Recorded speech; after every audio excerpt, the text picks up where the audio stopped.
আমাদের অঞ্চলে বিশেষ করে প্রচুর পরিমাণে খেজুর গাছ রয়েছে, আর এই গাছগুলোতে প্রচুর পরিমাণে রস হয়।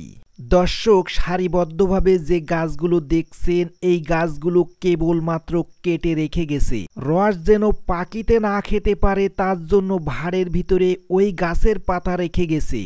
আর এই সারিতে কমপক্ষে প্রায় 150টা গাছ আছে। 150টা গাছ নিয়মিত কাটা হয়।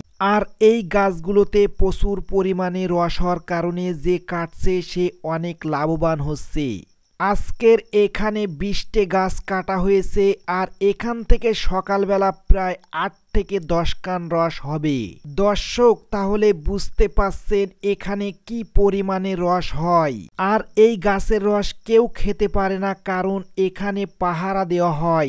স্ক্রিনে যেই ছেলেটাকে দেখছেন এ রাতভর পাহারা দেয়, যার কারণে এই গাছের রস কেউ খেতে পারে না।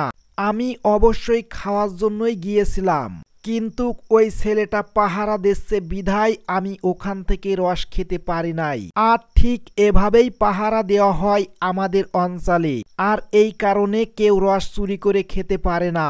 কিন্তু পরবর্তীতে ওই ছেলে পাহারা দেওয়ার পরেও আমি রস খেতে পেরেছি।